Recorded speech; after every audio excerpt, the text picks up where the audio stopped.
Okay, साथ साथ थोड़ा सा बताते जाया करो ना, फिर मुझे ये पता ना हो कि कहीं लॉस्ट ही नहीं हो गया कनेक्शन और सारे गायब हुए व्हाट्सएप में बोल रहे हो कि कुछ समझ ही नहीं आ रहा, आवाज ही नहीं आ रही। ओके, हॉलमार्क्स हमने देख लिया, we are not going to explain it, हमें सारा पता है इनके बारे में। अब अगर हम देखते हैं कि कैसे क्लासिफिकेशन करते हैं हम कैंसर की, समझ आ गई कैंसर है क्या, बना कैसे, अनकंट्रोल्ड इनकी प्रोलिफरेशन हो रही है, सब समझ आ गई है। अब हमने ये देखना है कि फर्दर कैंसर्स की क्लासिफिकेशन क्या है। We have the carcinoma, sarcoma, leukaemia, myelomas. Okay, अब इनका हमें वैसे तो पैथोलॉजी में हमने पढ़ा था, now we just have to revise it कि कार्सिनोमा क्या होता है, सार्कोमा क्या होता है, ल्यूकीमिया क्या होता है, माइलोमा क्या होता है। कार्सिनोमा क्या होता है, आपके वो कैंसर सेल्स जो डिराइव्ड हो रहे होते हैं, cancer derived from cells. This group include many most common cancers particularly in older adults. जो कैंसर आपका अराइज हो रहा है from the breast, from the prostate gland, from the lungs, pancreas and colon, we call them carcinomas. ठीक है। Sarcoma वो होता है जो आपके कनेक्टिव टिश्यू से अराइज हो रहा होता है। ल्यूकीमिया वो कैंसर होता है जो आपके ब्लड सेल्स और उनके प्रिकर्सर से अराइज हो रहा होता है। और माइलोमस क्या होते हैं, माइलोमस वो कैंसर इन्वॉल्विंग सेल्स होते हैं, मतलब वो कैंसर्स होते हैं जो इन्वॉल्व करते हैं वाइट ब्लड सेल्स को। ठीक है। फॉर एग्जाम्पल वो वाइट ब्लड सेल्स जो आपके एंटीबॉडीज बना रहे हैं, बी सेल।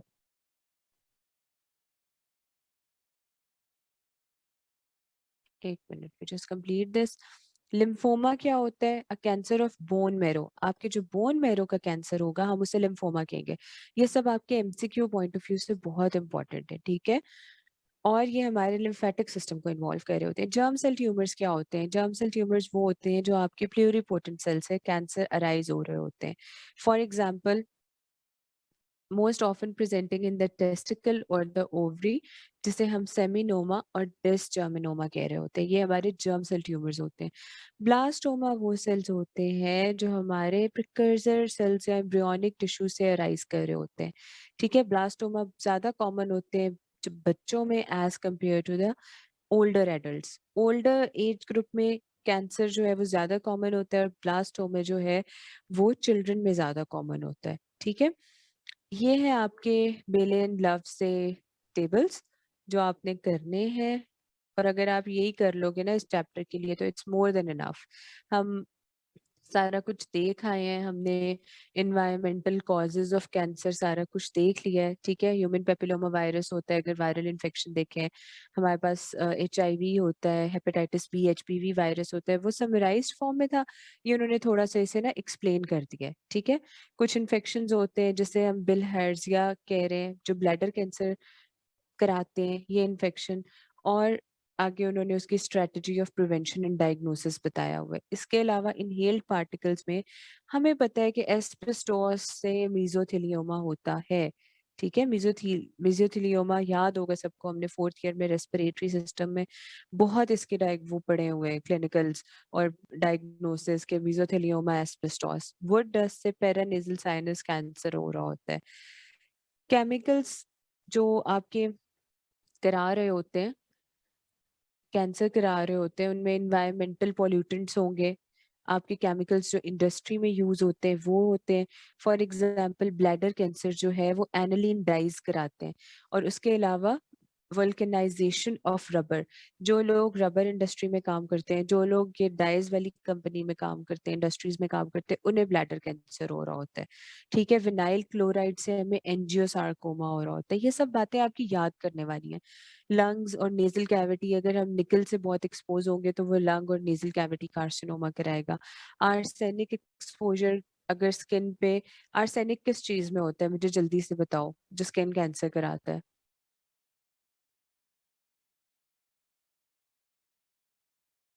जल्दी जल्दी। No, no no no no, water में तो नहीं होता। हाँ, अनटिल अनलेस वो वाटर जो है वो कंटामिनेट हो आर्सेनिक से। यस। मेकअप, बहुत ज्यादा मेकअप और स्किन प्रोडक्ट्स में आर्सेनिक यूज होता है। और आर्सेनिक का उन्हीं प्रोडक्ट्स के रेपिटेटिव यूज की वजह से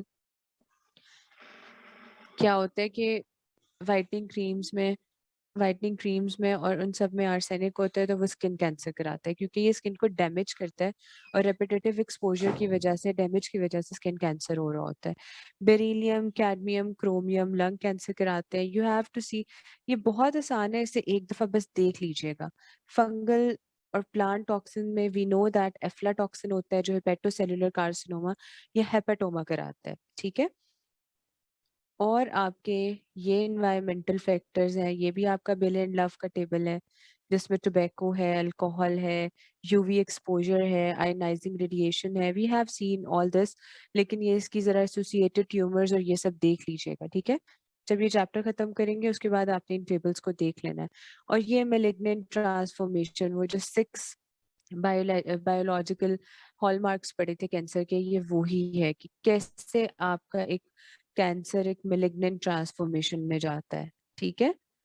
कैसे वो एक ऑटोनमस लीनिएज बनाता है, अपनी सिग्नल्स रेजिस्ट करता है उन सिग्नल्स को जो इनकी ग्रोथ को इनहिबिट करेंगे, अपनी प्रोलिफरेटिव सिग्नलिंग को सस्टेन करता है, रेप्लिकेटिव इमॉर्टैलिटी होती है, एपोप्टोसिस को अवॉइड करता है, निकल आता है सेल डेथ से, इसकी अपनी एंजियोजेनिक जेनिक कॉम्पिटेंस होती है, इन्वेड करता है, डिससेमिनेट करता है, इन्फ्लेमेशन कराता है, and as a result of all these ये क्या करता है, मेटास्टेसाइज हो जाता है, ठीक है।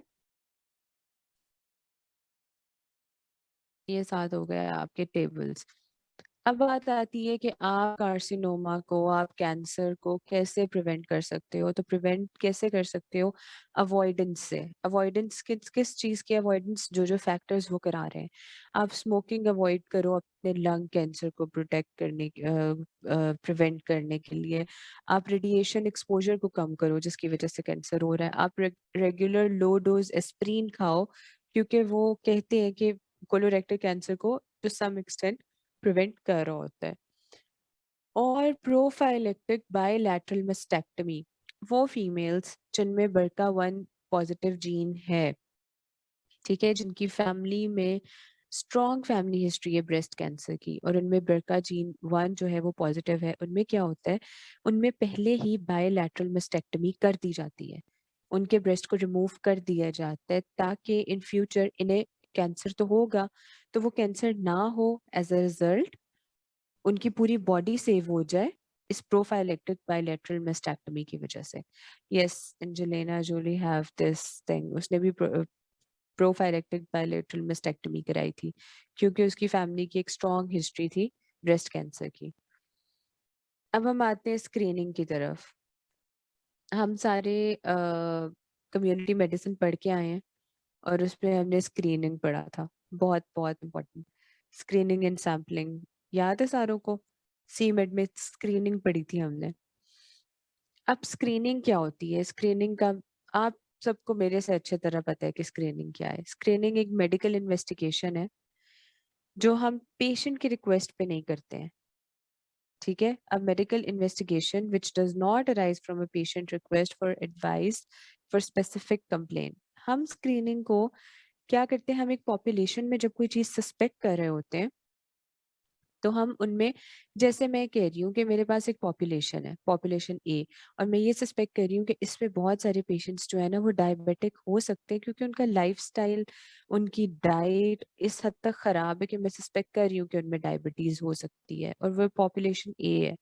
अब मैं क्या करूंगी, मैं उनमें स्क्रीनिंग टेस्ट क्या करूंगी, मैं उनमें स्क्रीनिंग टेस्ट ये करूंगी कि मैं उनकी रैंडम ब्लड शुगर जाके, आई विल जस्ट अनाउंस कि यहाँ पे फ्री शुगर चेक करने का कैंप लग रहा है, आप सबने आना है और आप सबकी शुगर चेक करेंगे हम। समझ रहे हो, मैं बहुत आसान लफ्जों में बता रही हूँ।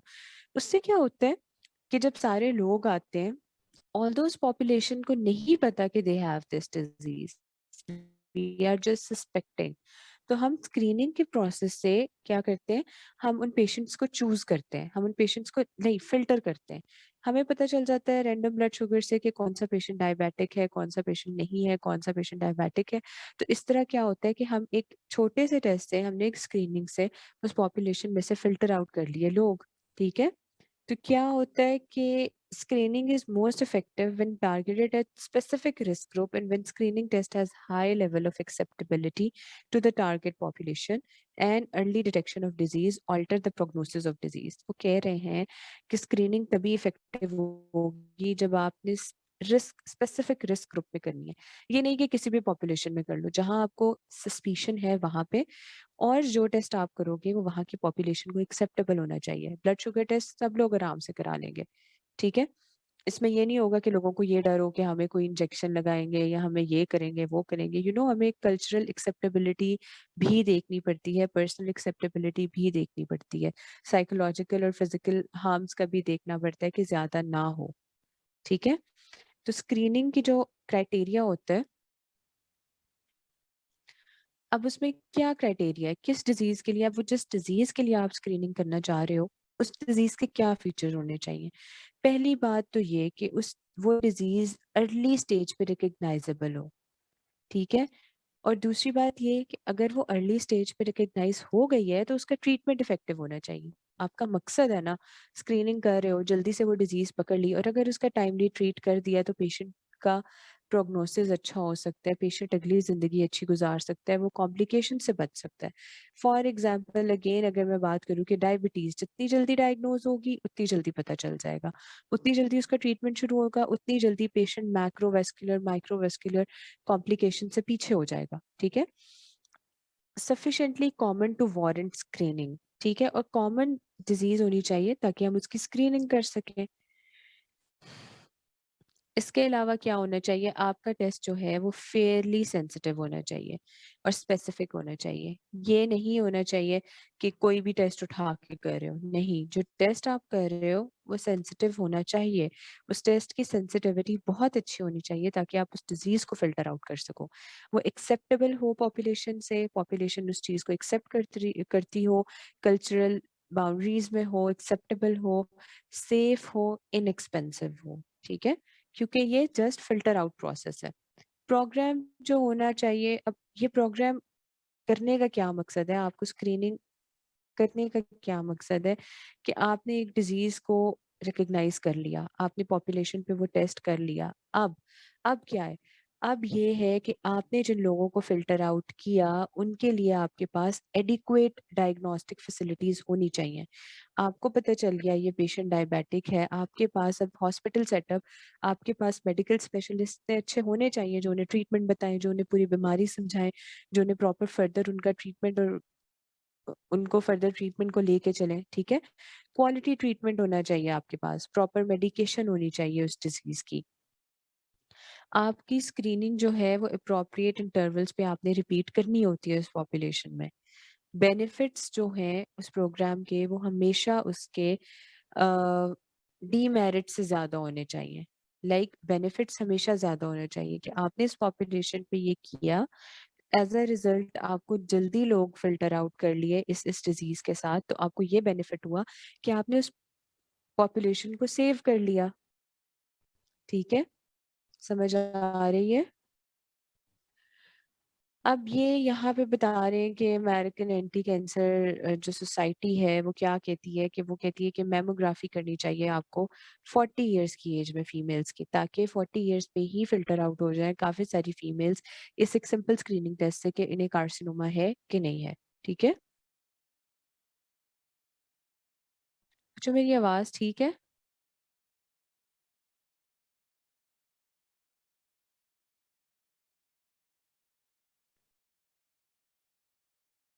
ये अब 2-3 बच्चे हैं जिनको मेरी आवाज़ ठीक नहीं आ रही और 50 में से 47 को मेरी आवाज़ ठीक आ रही है और 3 को मेरी आवाज़ ठीक नहीं आ रही। बच्चों अपना इंटरनेट देख लो प्लीज़, ठीक है?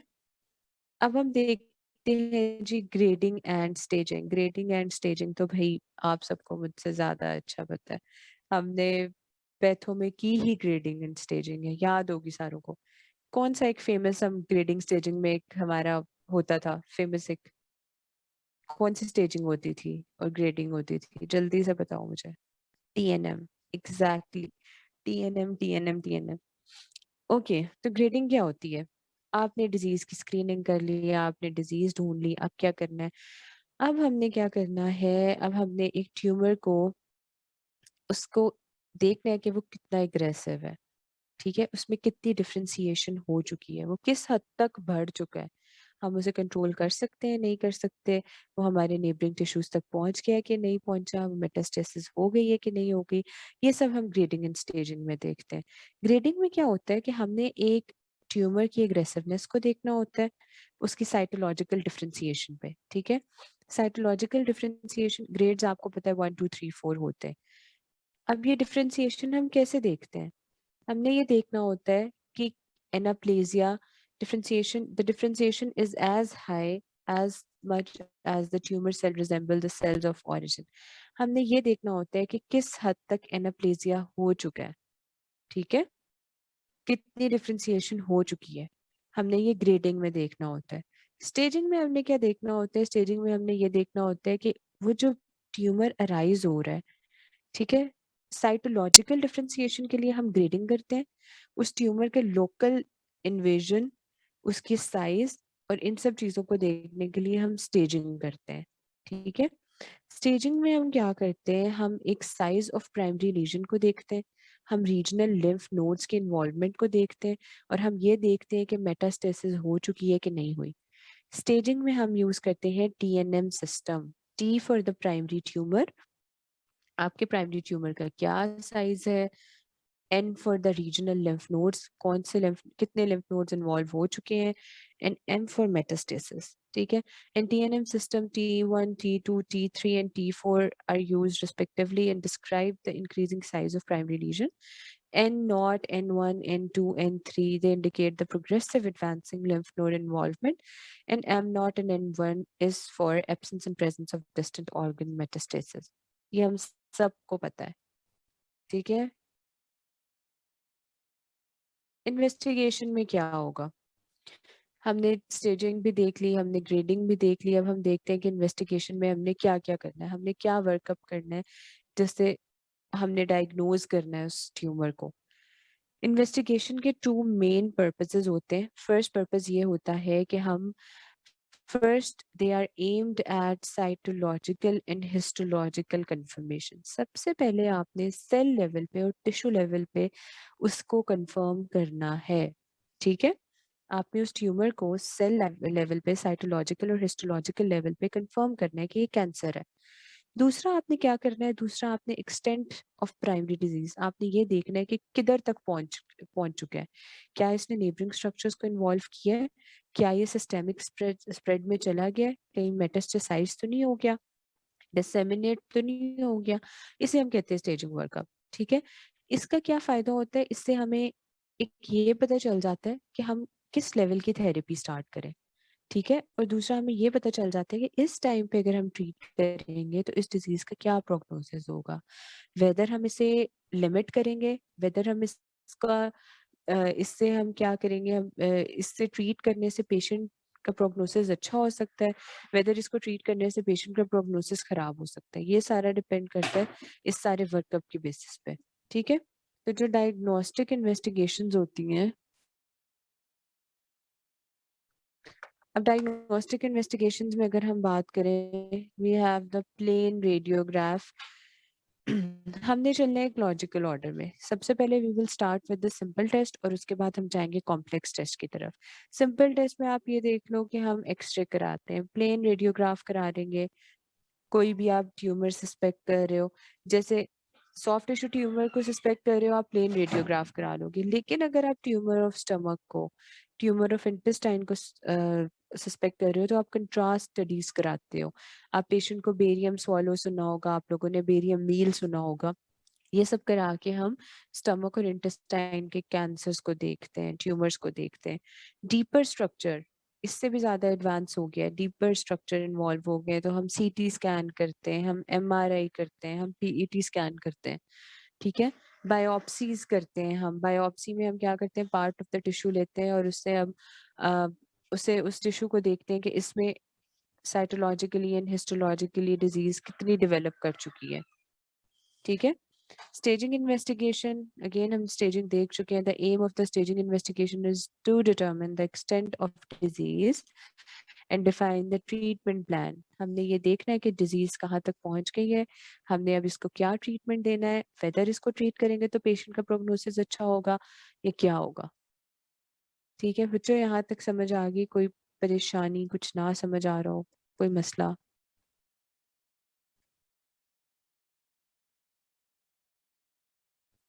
ठीक है.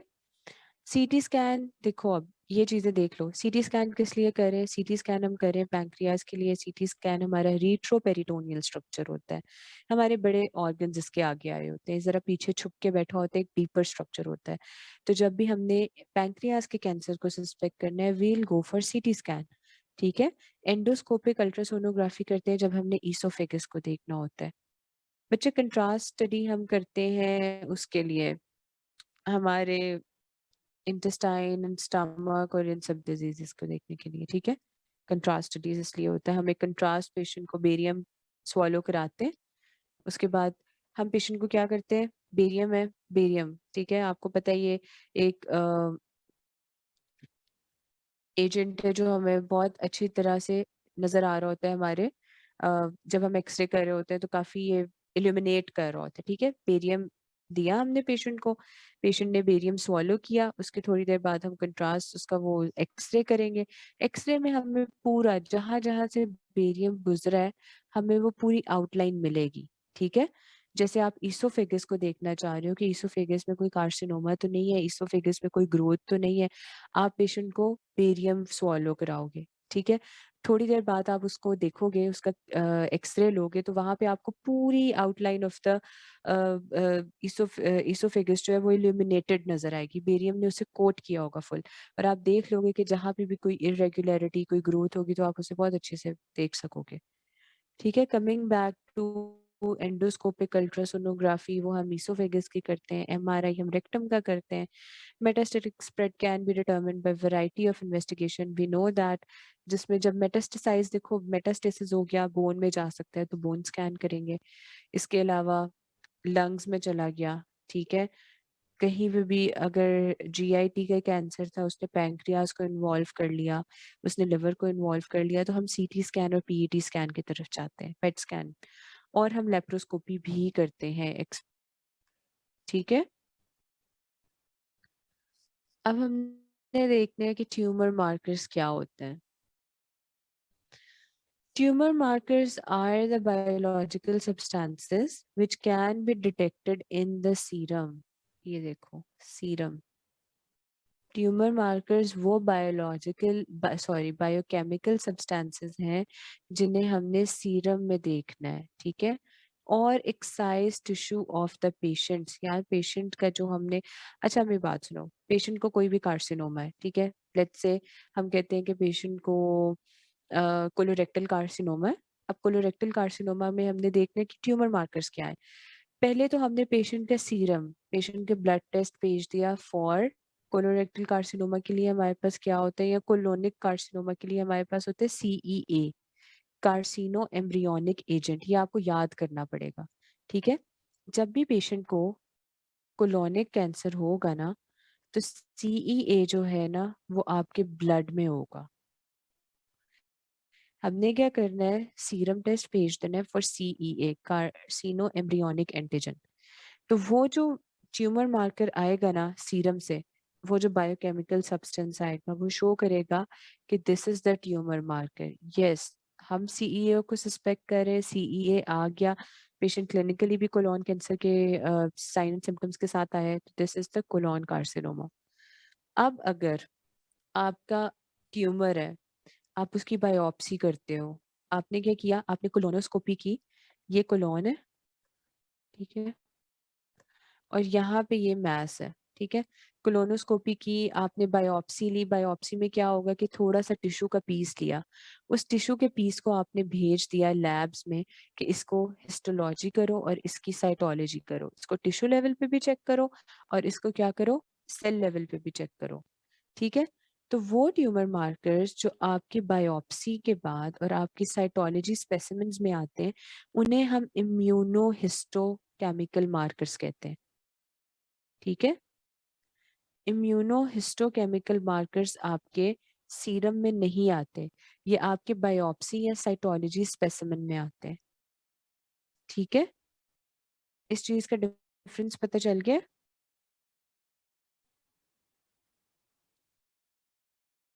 दे इंक्लूड, अब ट्यूमर मार्कर्स को अगर हम देखें तो ये बेसिकली कहाँ से अराइज हो रहे हैं। ट्यूमर्स जो है वो अपने सेल सरफेस एंटीजन, कोई भी ट्यूमर आ रहा है उसके अगेंस्ट जो एंटीजन्स बन रहे हैं, अब ट्यूमर की प्रेजेंस में ही एंटीजन बनेंगे ना, सेल सरफेस एंटीजन बनेंगे और उन्हीं एंटीजन्स को हम देख रहे होते हैं। ठीक है। साइटोप्लाज्मिक प्रोटीन्स होते हैं कुछ जो उसी ट्यूमर के साइटोप्लाज्म में से स्केप आउट हो रहे होते हैं, कुछ एंजाइम्स होते हैं जो उन्हीं ट्यूमर्स में से निकल रहे होते हैं, कुछ हार्मोन्स होते हैं जो उन ट्यूमर्स के रिस्पॉन्स में आ रहे होते हैं। तो हम ट्यूमर मार्कर्स को यूज करते हैं फॉर डायग्नोसिस, और ये सपोर्ट कर रहे होता है हमारे डायग्नोसिस को, ऑल्दो ये स्पेसिफिक नहीं होता।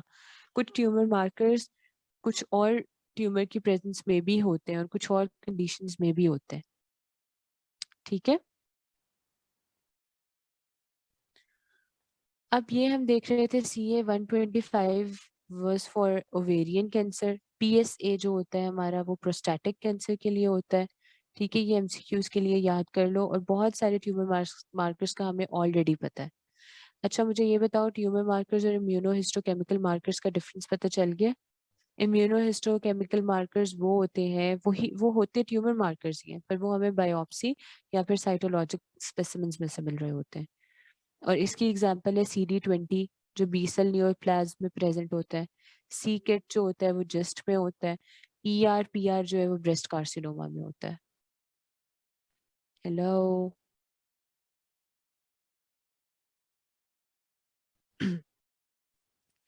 अब अगर हम ये देखें कि सिग्निफिकेंस क्या है, क्या ट्यूमर मार्कर का यूज है, बहुत सिग्निफिकेंस है भाई। स्क्रीनिंग सबसे पहले ये पता चलेगा कि वेदर जिस डिजीज को हम सस्पेक्ट कर रहे हैं वो है कि नहीं, although it's not confirm yet. हम उसके बाद और भी बहुत सारे फिर स्टेजिंग, ग्रेडिंग और बायोप्सीज एंड ऑल दैट ये सब चीजें भी कैरी आउट करते हैं, लेकिन एक तरह से स्क्रीन आउट हो जाता है। स्क्रीन आउट होने के बाद क्या होता है, डायग्नोसिस भी बन जाते हैं कुछ केसेस में, जैसे CEA, कार्सिनो एम्ब्रियोनिक एंटीजन होता है। ठीक है। प्रोग्नोस्टिक इंडिकेटर का ये मतलब है कि इससे हमें ये पता चलता है कि प्रोग्नोसिस क्या है, कितना ज्यादा ये ट्यूमर मार्कर प्रेजेंट है। हम इसको, अब प्रोग्नोसिस है हमें पता चला, फॉर एग्जाम्पल हमें ये पता चला कि हमारे पास ट्यूमर मार्कर जो है वो अभी मतलब कितना ज्यादा है, फॉर एग्जाम्पल एक वैल्यू सेट कर लो 1000 में। अब मैं कहती हूँ कि मेरे पास ये ट्यूमर मार्कर्स 1000 टाइम्स पड़ा हुआ है, मैं इसकी ट्रीटमेंट स्टार्ट करती हूँ। ट्रीटमेंट के बाद मैं देखती हूँ तो वही ट्यूमर मार्कर जो है वो रिड्यूस होकर 500 तक आ जाता है। तो इसका क्या मतलब, प्रोग्नोसिस अच्छा था। ठीक है।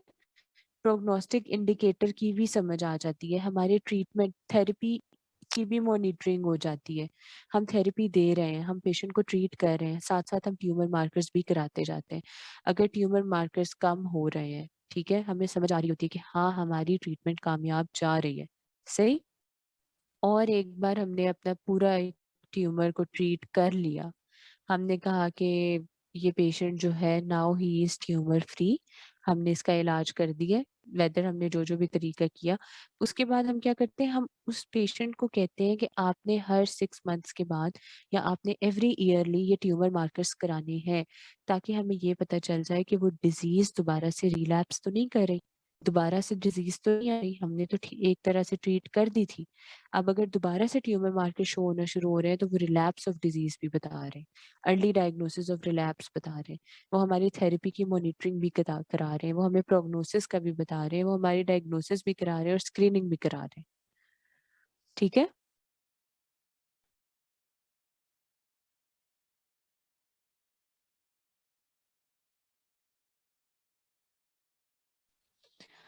अब हमारे इंपॉर्टेंट ट्यूमर मार्कर्स कौन से हैं, कुछ हॉर्मोन्स होते हैं, कुछ प्रोटीन इन नेचर होते हैं, और कुछ एंटीजन्स होते हैं। ठीक है। हार्मोन में क्या क्या है हमारे पास, we have the LDH। LDH किस में होगा, सेमिनोमा में, लिम्फोमा में। बीटा HCG कोरियोकार्सिनोमा में प्रेजेंट होता है। इसकी कोई, अब इसकी तो कोई कॉन्सेप्ट नहीं है, ये तो हमें याद करना पड़ेगा। कैल्सिटोनिन मेडुलरी थायराइड कार्सिनोमा में होता है।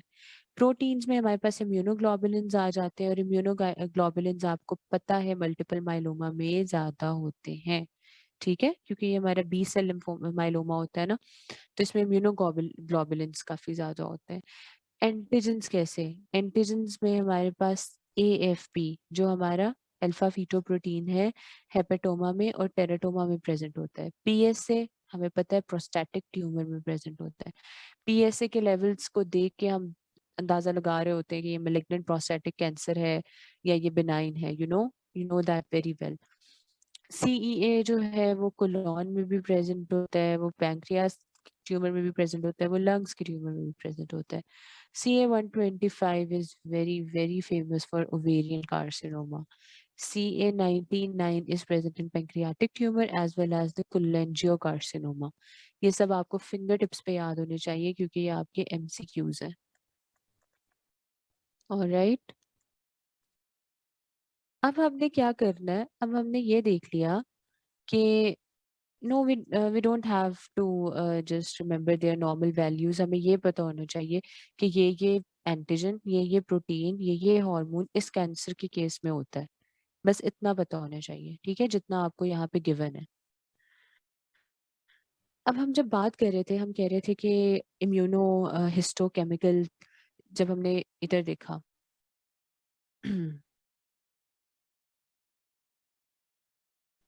हमने बात की इम्यूनो हिस्टोकेमिकल मार्कर्स की, ठीक है।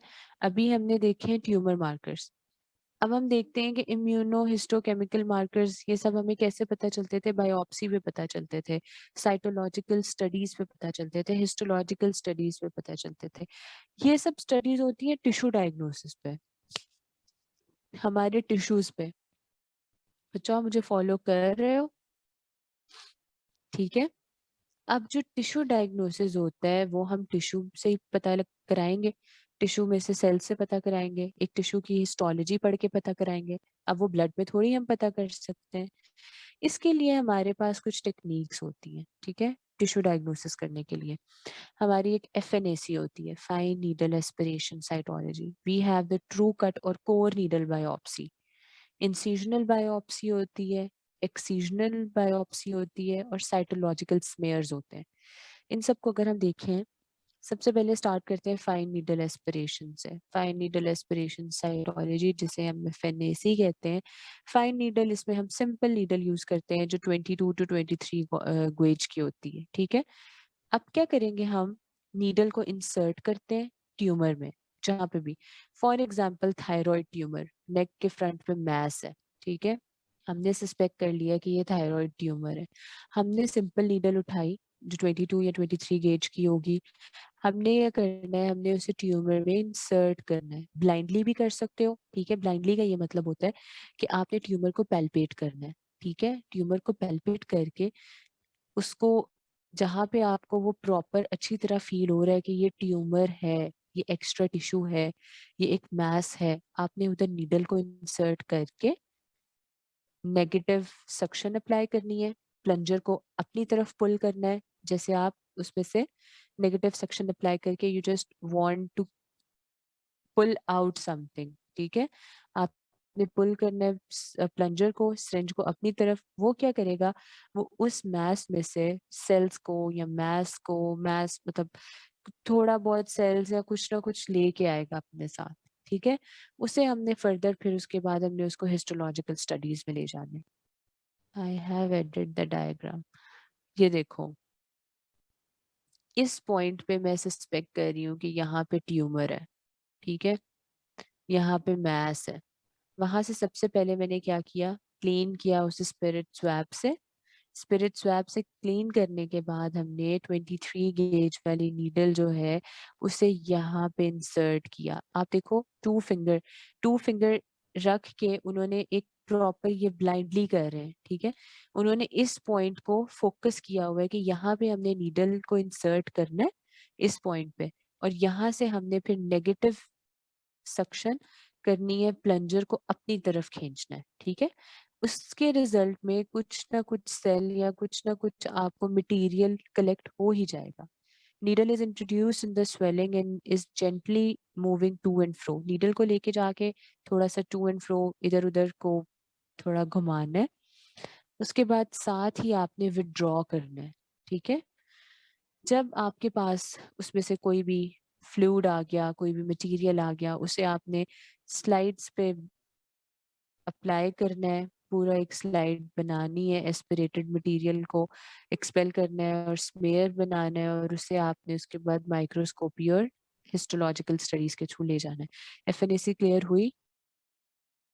एफएनएसी का पता चल गया?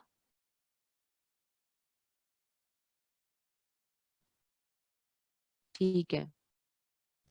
तो एफएनएसी में हमने अब ये सारा कुछ देख लिया, तो अब ये कॉमनली किसके लिए यूज होती है? ये ब्रेस्ट मैस के लिए यूज होती है, ये लिम्फ नोड्स के लिए यूज होती है, ये थायराइड नोड्यूल्स के लिए यूज होती है। ठीक है। अब हम करते हैं ट्रू कट बायोप्सी, जिसे हम कोड नीडल बायोप्सी भी कहते हैं। होता इसका भी मैकेनिज्म ना बिल्कुल फाइन नीडल एस्पिरेशन वाला ही होता है कि आपको जहाँ पे ट्यूमर या मैस नजर आ रहा है, आपने वहां पे नीडल को इंसर्ट करना है। मजे की बात इसकी क्या है कि इसकी एक स्पेशलाइज्ड नीडल होती है। नॉर्मल सिरिंज से नहीं हम करते। उस नीडल को हम कहते हैं true cut core biopsy needle. ठीक है। हमने वही नीडल जो है वो इंसर्ट करनी होती है जहाँ पे हम ट्यूमर को सस्पेक्ट कर रहे होते हैं। ठीक है। अब ये कह रहे हैं कि ये बायोप्सी किस लिए यूज होती है? For taking biopsy deeper organ, liver के लिए, kidney, under under the ultrasound और सीटी गाइडेंस। ठीक है। और ये सुपरफिशियल मैसेज के लिए भी यूज हो सकती है। फॉर एग्जांपल लिम्फ नोड्स में भी हम यूज कर सकते हैं, ब्रेस्ट में भी यूज कर सकते हैं। और ये ज्यादा इंफॉर्मेटिव होती है एफएनएसी से, क्योंकि ये अपने साथ थोड़ा सा टिश्यू का पीस भी लेके आ रही होती है। मैं अब आपको ये दिखाती हूँ। ठीक है। ये देखो, ये है आपकी ट्रू कट या कोर बायोप्सी नीडल। सबसे पहले आप ये नीडल देखो और देखो कि ये पीछे इसका पिस्टन देखो। ठीक है। देख रहे हो? अब ये अगर नीडल जरा मैं आपको ड्रॉ करके बताऊं ना, तो ये नीडल पता है कैसी होती है? ये सारी नीडल है। एक मिनट, मैंने ऐड की है। ये देखो, प्लेस है आपकी नीडल है। ठीक है। ये आपकी नीडल के ना आगे फ्रंट पे। ठीक है। ये इसके ऊपर एक शीथ होती है। Let me draw this. सारी नीडल जो है वो इतनी थिक है।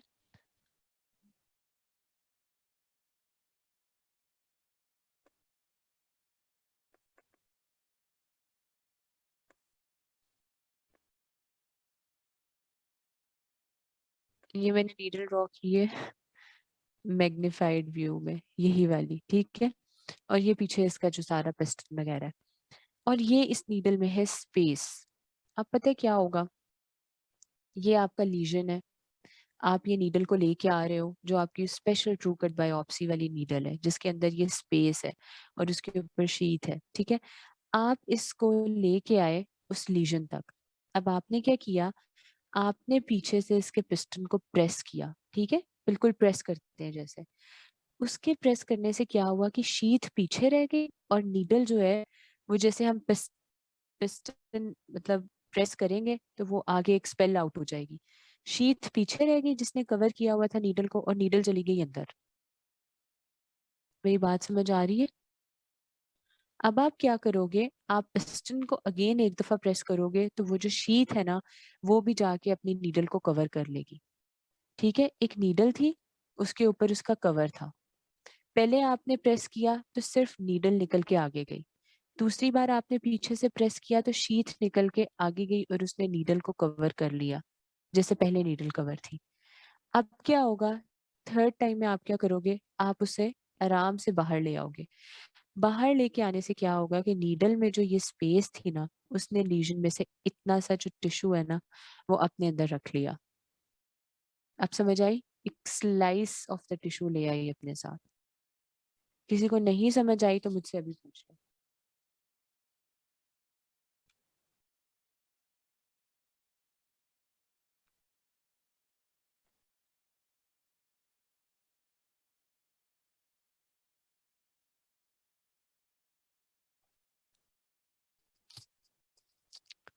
आगे समझ सारों को?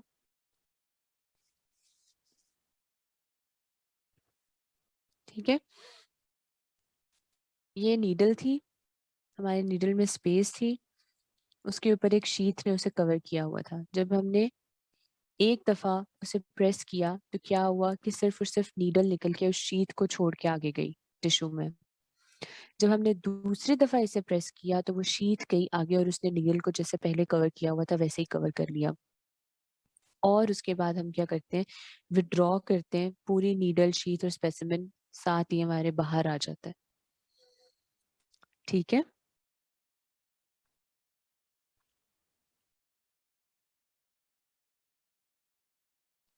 तो ये आपको पता होना चाहिए कि आपकी true cut core needle biopsy में ये मैकेनिज्म हो रहा है। ठीक है, उसके बाद हमारे पास आती है इंसिजनल बायोप्सी। इंसिजनल बायोप्सी में क्या करते हैं कि हम representative part of the tissue, वही अगेन मैं अगर आपको कहूँ कि कोलॉन में एक ट्यूमर है, ठीक है, हम क्या करेंगे, इसमें हम थोड़ा सा पार्ट ऑफ द टिश्यू को ले लेंगे थ्रू द एंडोस्कोपी, उसे लाके हम फिर अगेन उसको स्टडी करेंगे और देखेंगे, तो ये होगी हमारी इंसिजनल बायोप्सी। ठीक है, सर्जिकल रिमूवल होगा, सर्जरी होगी, सर्जरी से थोड़ा सा पार्ट ऑफ द ट्यूमर को रिमूव किया जाएगा, उसे हम कहेंगे इंसिजनल बायोप्सी। फिर हमारे पास आती है एक्सीजन बायोप्सी। एक्सीजन बायोप्सी में whole of the tissue containing malignant focus, जितना का जितना टिश्यू पड़ा होगा ना, हम सारे टिश्यू को रिमूव कर लेंगे। ठीक है, और उस सारे टिश्यू को भेज देंगे फॉर हिस्टोपैथोलॉजी। अब जो एक्सीजन बायोप्सी होती है ना, ये थेराप्यूटिक भी होती है और ये डायग्नोस्टिक भी होती है। थेराप्यूटिक कैसे हुई कि पूरा का पूरा मैस ही हमने निकाल लिया, ठीक है, और डायग्नोस्टिक कैसे हुई कि उस मैस को हमने हिस्टोपैथोलॉजी भेज दिया कि डायग्नोसिस बने। समझ आई? तो ये है एमसीक्यू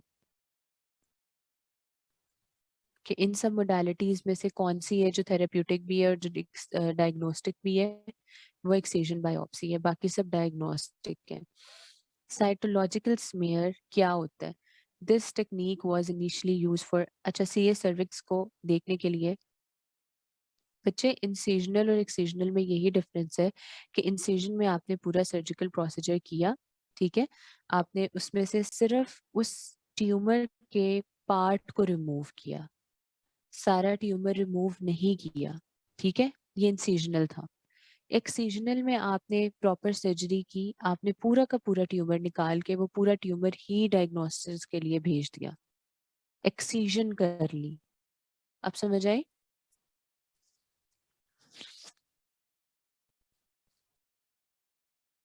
सही है।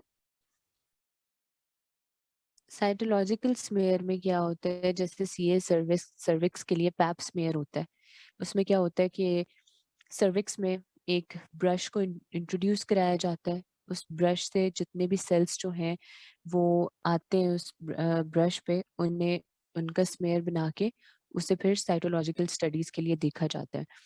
इसका बेसिक पर्पस ये, क्यों हम ये साइटोलॉजिकल स्मेयर किस कॉन्सेप्ट पे लेते हैं कि हम कहते हैं कि जो नियोप्लास्टिक सेल्स होते हैं ना, वो लेस कोहेसिव होते हैं नॉर्मल सेल से। तो वो क्या करते हैं, जिस जगह पे भी आ रहे होते हैं ना, जिस जगह के भी कैंसर को सस्पेक्ट कर रहे हैं, उधर के किसी फ्लूइड में शेड हो रहे हैं क्योंकि उनमें कोहेसिवनेस कम है या वहाँ की सिक्रीशन में प्रेजेंट होते हैं। तो हम साइटोलॉजिकल स्मेयर स्टडीज किसके लिए करते हैं? हम एंडोमेट्रियम के लिए करते हैं, कार्सिनोमा ऑफ एंडोमेट्रियम के केस में, हम ब्रोंकोजेनिक कार्सिनोमा के लिए करते हैं और हम गैस्ट्रिक कार्सिनोमा के लिए करते हैं। हम इन इन एरियाज की सिक्रीशंस को लेते हैं और उसके बाद उनकी साइटोलॉजिकल स्टडीज करते हैं और उससे हमें पता चल जाता है कि एनाप्लेजिया है कि नहीं है। ठीक है,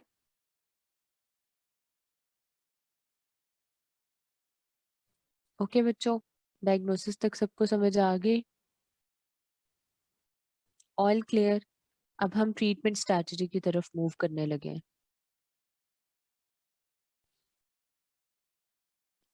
सही है, चलें आगे।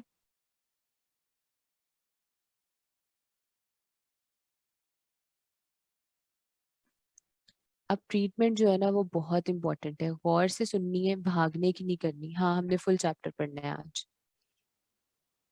ठीक है, आज ये फुल चैप्टर करना है, सही है? ओके, इंशाल्लाह। There are various methods of treating the cancer, और उसमें क्या होगा, क्या क्या होता है? सर्जरी होती है, कीमोथेरेपी होती है, रेडिएशन थेरेपी होती है, हार्मोनल थेरेपी होती है, इम्यूनोथेरेपी होती है, जीन थेरेपी होती है। Which is this is Dogar. ठीक है, हाईलाइट मैंने खुद किया हुआ है पहले से, ताकि अभी टाइम सेव हो जाए। तो ट्रीटमेंट स्ट्रैटेजी में we have the malignant tumour, जो मिलिग्नेंट ट्यूमर के ट्रीटमेंट स्ट्रैटेजी में हम सर्जरी कर सकते हैं, radiation therapy, chemotherapy, hormonal therapy, immunotherapy, gene therapy. अब हमने इन सब की इंडिकेशंस पढ़नी है। अब हमने ये देखना है कि ये थेरेपी किस चीज में होगी, इस थेरेपी को करने का क्या फायदा होगा। ठीक है,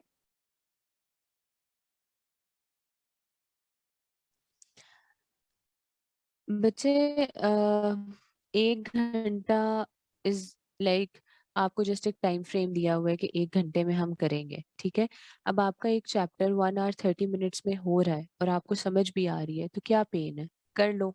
आपका फायदा है, आपके पास दिन कम है, आपको हम पूरा चैप्टर, अगर 1 घंटा हम अपनी, हमें 1 घंटा मिला हुआ है, लेकिन अगर हम आपको, अगर मैं चाहूँ तो बहुत सी चीजें फिर यही कहूंगी ना कि ये खुद ही देख लीजिएगा, ये देख लीजिएगा, मैं आपको सिर्फ इम्पोर्टेंट यूक्यूज करा देती हूँ।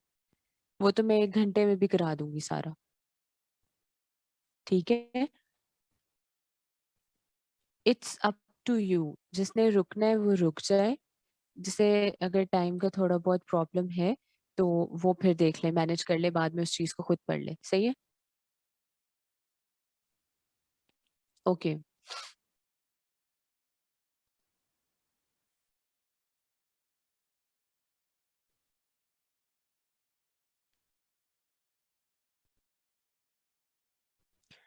हम बात कर रहे थे कि ट्रीटमेंट कैसे होगी।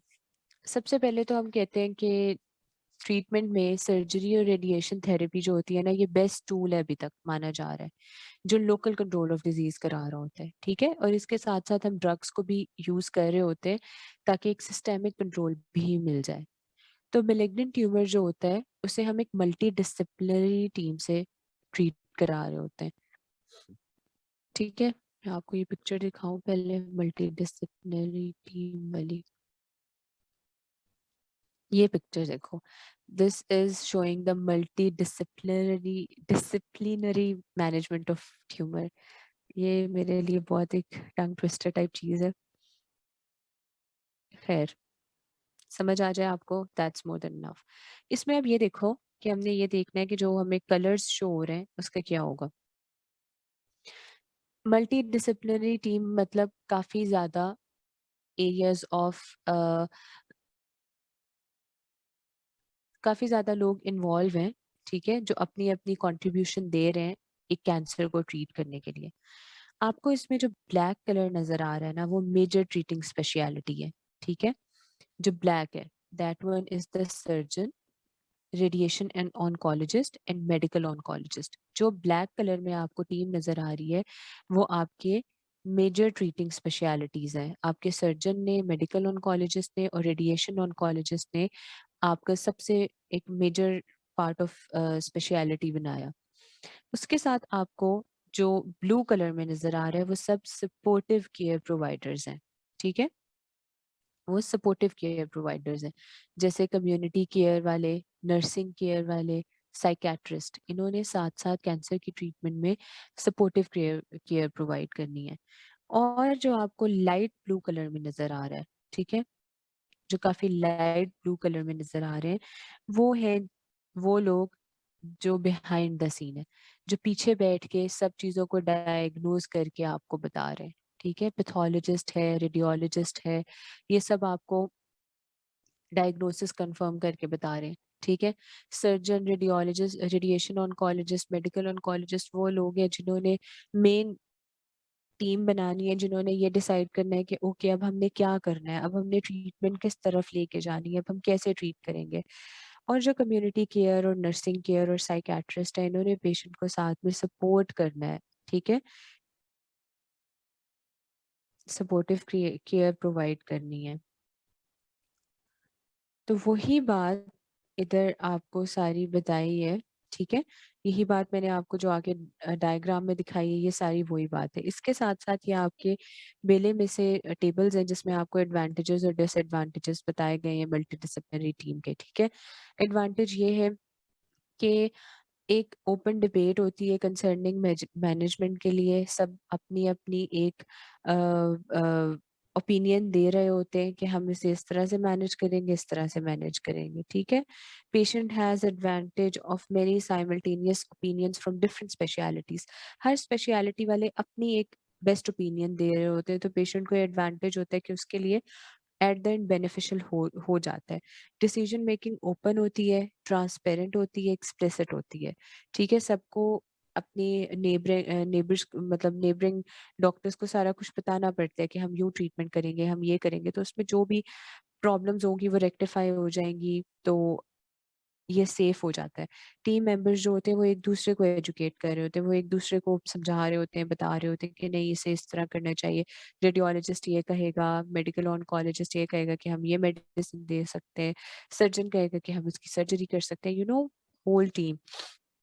यूजफुल एजुकेशनल एक्सपीरियंस ट्रेनीज और स्टूडेंट्स के लिए भी एक अच्छा एक्सपीरियंस होता है कि वो हर चीज़ को साथ में देख रहे होते हैं, और परफॉर्मेंस जो होती है वो मैनेजर्स जो है उसे मॉनिटर कर रहे होते हैं। डिसएडवांटेजेस क्या हो सकती है कि an opportunity for rampant egotism and showing off, ये भी हो सकता है कि आपका वो बेसिक जो मकसद था वो हटके अब सब अपनी अपनी चलाने की कोशिश कर रहे हैं, ठीक है। या ये हो सकता है कि बहुत सारे मेंबर्स में खुद में डिफरेंस ऑफ ओपिनियन आ गया, ठीक है। less confident and less articulate members of team may not be able to express their views। आपकी टीम ही अच्छी नहीं है, ठीक है। may degenerate into rubber stamping exercise in which the class solution implied by guidelines are unthinkingly applied and and dis desperate individuals। इसके अलावा वो ये कह रहे हैं कि अक्सर ऐसा होता है कि वो जो सारा जो टीम होता है उसमें क्या होता है कि वो सिर्फ बातों की हद तक होता है, काम उस तरह से नहीं हो रहा होता है जिस तरह से बताया जा रहा होता है, क्योंकि बहुत ज्यादा लोग होते हैं, उतना उन पे चेक एंड बैलेंस नहीं हो रहा होता, हर कोई अपना ओपिनियन दे रहा होता है। तो इसकी साथ में एडवांटेजेस भी हैं और साथ में डिसएडवांटेजेस भी हैं, ठीक है। तो ये आप लोगों ने देख लेना है, ये जस्ट रीड करना है, इसको याद करने की कोई जरूरत नहीं है, ठीक हो गया। तो कॉम्पोजिशन ऑफ मल्टीडिसिप्लिनरी टीम में साइट स्पेशलिस्ट सर्जन होगा, सर्जिकल ऑन्कोलॉजिस्ट होता है, प्लास्टिक एंड रिकंस्ट्रक्टिव सर्जन होता है, क्लिनिकल ऑन्कोलॉजिस्ट और रेडियोथेरेपिस्ट होता है, मेडिकल ऑन्कोलॉजिस्ट होता है, डायग्नोस्टिक रेडियोलॉजिस्ट होता है, पैलिएटिव केयर फिजिशियंस होते हैं, पैथोलॉजिस्ट होते हैं, स्पीच थेरेपिस्ट होते हैं, फिजियोथेरेपिस्ट होते हैं, प्रोस्थेटिस्ट होते हैं, नर्सेज होती हैं, सोशल वर्कर्स होते हैं, मेडिकल सेक्रेटरी एडमिनिस्ट्रेटर्स होते हैं, ऑडिट एंड इंफॉर्मेशन कोऑर्डिनेटर्स होते हैं। This is just for reading, इसे इतना याद करने की ज़रूरत नहीं है। जो आपके डोगर में गिवन है वो अच्छे तरह से आपको याद होना चाहिए, ठीक है। ये हमने देख लिया। अब देखो, कहते हैं कि मेजॉरिटी ऑफ ट्यूमर्स में हम क्या करते हैं, हम कॉम्बिनेशन थेरेपी देते हैं, हम सर्जरी, कीमोथेरेपी, रेडियोथेरेपी को इकट्ठा लेके चलते हैं, जिससे हमें बहुत एक फ्रूटफुल रिजल्ट मिलता है, ठीक है। अब प्रिंसिपल ऑफ कैंसर सर्जरी क्या है, आपकी क्या प्रिंसिपल है, ठीक है।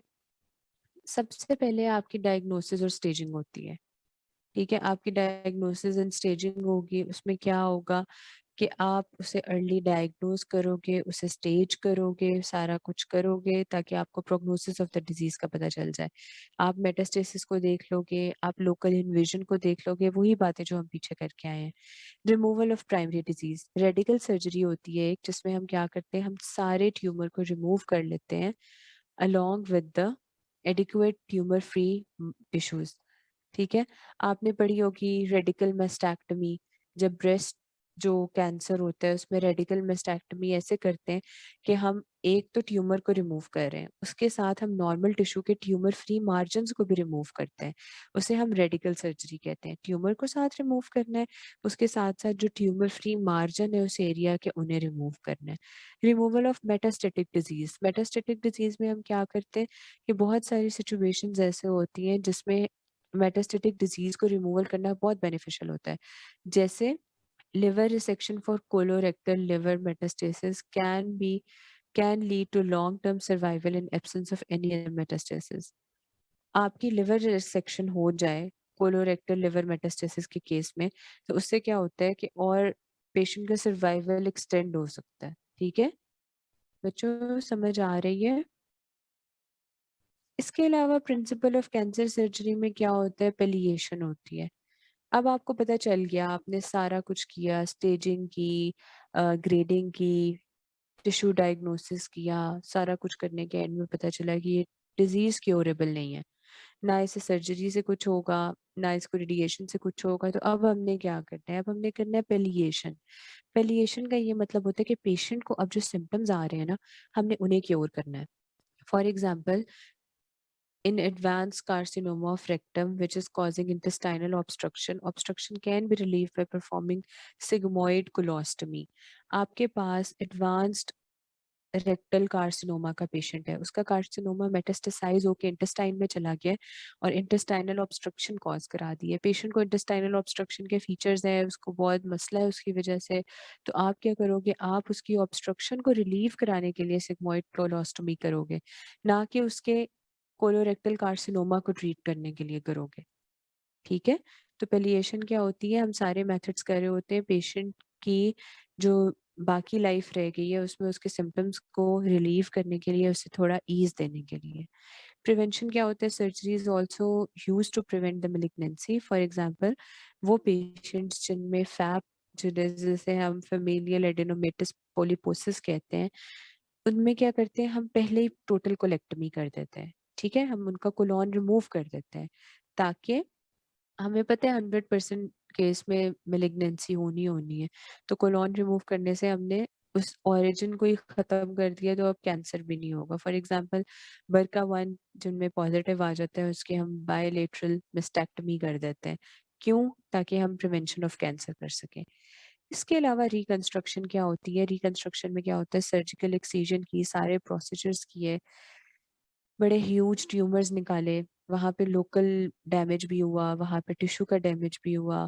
फॉर एग्जांपल बायलेटरल मेस्टेक्टमी कर दी, सारा कुछ कर दिया, तो अब वहाँ पे ब्रेस्ट रिकंस्ट्रक्शन थेरेपी होगी। जैसे मॉडिफाइड रेडिकल मेस्टेक्टमी में सारा का सारा टिश्यू रिमूव किया, तो अब आप क्या करोगे, अब आपके जो प्लास्टिक सर्जन्स होते हैं वो फिर ब्रेस्ट रिकंस्ट्रक्शन करते हैं। ठीक है, तो आपके प्रिंसिपल ऑफ कैंसर सर्जरी में आपका diagnosis and staging, removal of primary disease, removal of metastatic disease, palliation, prevention और रिकंस्ट्रक्शन हम डिस्कस कर चुके हैं। All clear? हमने अब सर्जरी के प्रिंसिपल सारे देख लिए कि सर्जरी हम किस किस लिए कर रहे हैं और सर्जरी के हमें फायदे क्या हो रहे हैं। ठीक है, अब हम चलेंगे कीमोथेरेपी की तरफ, फिर हम चलेंगे रेडियोथेरेपी की तरफ, फिर हम चलेंगे इम्यूनोथेरेपी की तरफ, फिर हम चलेंगे जीन थेरेपी की तरफ, और हम सब की इम्पोर्टेंस को साथ साथ देखते हुए जाएंगे। क्लियर? कहीं में भी कोई मसला हुआ तो पूछ लीजिएगा। एंड इट्स 11:30, बस थोड़ा सा रह गया। कीमोथेरेपी में क्या होता है, chemotherapy can be used as primary treatment. या तो हम कीमोथेरेपी को सिर्फ प्राइमरी ट्रीटमेंट के लिए यूज कर सकते हैं, मेलिग्नेंसी को ट्रीट करने के लिए, या फिर हम इसे along with other modality use करेंगे, तो उसे हम कहते हैं एडजुवेंट या फिर न्यू एडजुवेंट थेरेपी। ठीक है, एड ऑन थेरेपी के तौर पे यूज करते हैं।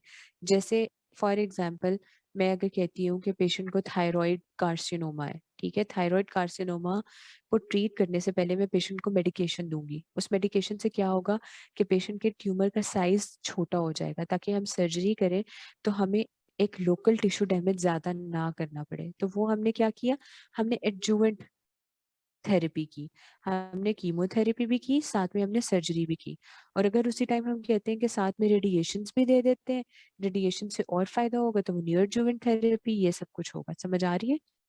तो कीमोथेरेपी प्राइमरी ट्रीटमेंट में हम किन चीज़ों में यूज करते हैं, प्राइमरी ट्रीटमेंट में हमने जो कीमोथेरेपी किस में यूज करनी है, लिम्फोमास में करनी है, ल्यूकीमियाज में करनी है, जर्म सेल ट्यूमर्स में करनी है, और कीमोसेंसिटिव ट्यूमर्स में करनी है। ठीक है, इसके अलावा हमने कीमोथेरेपी जो एडजुवेंट थेरेपी होती है, एड ऑन थेरेपी होती है, जैसे हम कीमोथेरेपी रेडियोथेरेपी इकट्ठी कर रहे होते हैं, तो वो हम किस में यूज करते हैं, टू में B use with curative intent. और ये क्या करते हैं, ये रिस्क ऑफ लो करते हैं, risk of recurrence of cancer को। और प्राइमरी ट्रीटमेंट वही जो मैंने आपको सारी पहले बात बताई, या तो आपने सर्जरी कर ली, अब सर्जरी के बाद आप कीमोथेरेपी कर रहे हो, रेडियोथेरेपी कर रहे हो कि आप उस जगह पे रिकरेंस ऑफ कैंसर को रोक सको, ठीक है, या आप पहले कीमोथेरेपी प्रोवाइड कर रहे हो ताकि आप ट्यूमर के साइज को रिग्रेस कर सको, ठीक है। तो या तो ये प्राइमरीली भी यूज हो सकती है या ये as a add on therapy भी यूज हो सकती है, ठीक हो गया। उसके बाद chemotherapy as neoadjuvant therapy. There are certain scenarios where the tumors are locally advanced and surgical resection is not possible. In this situation, chemotherapy, hormonal कोई भी थेरेपी जो है, हार्मोनल थेरेपी हो सकती है, इम्यूनोथेरेपी हो सकती है, ये सब क्या करते हैं, हम इन्हें एडमिनिस्टर करते हैं। क्या एम होता है कि हम उसको रिड्यूस करें ट्यूमर के साइज को, एक्सटेंड को और बर्डन को, जिसे हम कहते हैं डॉन स्टेजिंग, ठीक है। और ये क्या करता है, ये ज्यादा क्यूरेटिव एक्सीजन को ज़्यादा क्यूरेटिव बनाता है और हमें डिजीज फ्री मार्जिन ज़्यादा जल्दी मिल जाते हैं क्योंकि ट्यूमर का साइज रिग्रेस हो सकता है, ठीक है। So use of chemotherapy, hormone therapy, immune therapy prior to definitive treatment is neo adjuvant therapy. तो अब मुझे यहाँ बताओ, एडजुवेंट थेरेपी और न्यू एडजुवेंट थेरेपी का क्या डिफरेंस है। न्यू एडजुवेंट थेरेपी में हम सर्जरी से पहले सारा कुछ दे रहे हैं, ठीक है। एडजुवेंट थेरेपी में हम सर्जरी के बाद कीमोथेरेपी दे रहे हैं, ठीक है। एडजुवेंट थेरेपी का मकसद ये था कि रिकरेंस ना हो, और न्यू एडजुवेंट थेरेपी का ये मकसद है कि पहले ट्यूमर का साइज रिग्रेस हो जाए, बर्डन कम हो जाए और हमें ज्यादा अच्छा एक क्यूरेटिव सर्जिकल थेरेपी मिले, ठीक है। डिफरेंस को याद रखना है। अब मुझे ये बताओ, फार्मा पढ़ी है सारों ने, याद है सारों को फार्मा। फार्मा में हम जब ये एंटी कैंसर ड्रग्स पढ़ते होते थे, हमें पता थी एल्काइलेटिंग एजेंट्स होते हैं, एंटी मेटाबोलाइट्स होते हैं, साइटोटॉक्सिक एंटीबायोटिक्स होती हैं। कीमो याद है, फार्मा में बड़ा फेमस होता था, कीमो कर ली, कीमो पढ़ ली, मैं कीमो कर रही हूँ या मैं कीमो कर रहा हूँ, याद है। वही सारा कुछ हमने यहाँ पे क्लासिफिकेशन एक बार रिवाइज करनी है। पहले तो ये बताओ, अल्काइलेटिंग एजेंट्स क्या करते हैं। अल्काइलेटिंग एजेंट्स क्या करते हैं, ये कोवेलेंट बॉन्ड्स बनाते हैं डीएनए के साथ, और इससे क्या होता है, रेप्लिकेशन को रोक देते हैं। उनमें हमारे पास cyclophosphamide, आइफोफॉस्फेमाइड and chlorambucil, डकार्बेजीन and मेल्फेलन use होता है। ये सब याद करते हैं आपने। एंटी मेटाबोलाइट्स क्या करते हैं, ये क्या करते हैं, ये ब्लॉक करते हैं मेटाबॉलिक पाथवे को जो डीएनए सिंथेसिस करा रहा होता है। एंटी मेटाबोलाइट्स में हमारे पास 5-फ्लोरोयूरेसिल मेथोट्रेक्सेट एंड गैमसीटाबीन और कैपेसिटाबीन यूज हो रही होती है। साइटोटॉक्सिक एंटीमेटाबोलाइट्स क्या कर रहे होते हैं, ये हमारे सेल डिवीजन को प्रिवेंट कर रहे होते हैं। इसमें हम क्या ब्लियोमाइसिन यूज करते हैं, माइटोमाइसिन यूज करते हैं। माइक्रोट्यूब्यूल इनहिबिटर्स जो होते हैं वो हमारे माइक्रोट्यूब्यूल के फंक्शन को इनहिबिट करते हैं, फॉर्मेशन ऑफ माइटोटिक स्पिंडल्स को रोकते हैं, और इसमें हमारे पास विनक्रिस्टिन, विनब्लास्टिन, पेक्लिटेक्सेल वगैरह आते हैं, ठीक है। और हॉर्मोन्स में, हार्मोन क्या करते हैं, ये सुप्रेस कर देते हैं हार्मोन सिक्रीशन को, ठीक है, या फिर ये एंटागोनाइज कर देते हैं हार्मोन एक्शन को जो रेप्लिकेशन ऑफ द सेल्स करा रहा होता है। इसमें हमारे पास फ्लूटामाइड, टमॉक्सिफिन, इनास्ट्रोजोल, ये सब यूज हो रहे होते हैं। तो mechanism of action of drug आपको पता होना चाहिए और उन ड्रग्स के नाम पता होने चाहिए, ठीक है। बच्चों समझ आ रही है। बस अब हम लास्ट बिल्कुल एंड पे पहुंच गए हैं, और अभी रेडिएशन वाला जो हमने पढ़ना है ना, वो हमारा यूक्यू है, ठीक है। तो बस जहाँ इतना सब्र किया है, थोड़ा सा और सब्र कर लो, और ये हमारा लास्ट है, और फिर बस खत्म। कीमोथेरेपी का रिस्पॉन्स हमने कैसे देखना होता है, हम सीरियल मेजरमेंट करते हैं, ठीक है। सीरियल मेजरमेंट में क्या होता है कि बच्चों, साइटोटॉक्सिक ने सेल डिवीजन को ही स्टॉप कर देना है, सेल डिवाइड ही नहीं होंगे, ठीक है। तो ये क्या करता है, सेल डिवीजन को स्टॉप करता है। तो जब सेल डिवीजन स्टॉप होगी तो उससे आपके जो कैंसर सेल्स होंगे उनकी डिवीजन, जो रैपिड प्रोलिफरेशन और डिवीजन हुई जा रही है, उस पर भी इफेक्ट आएगा।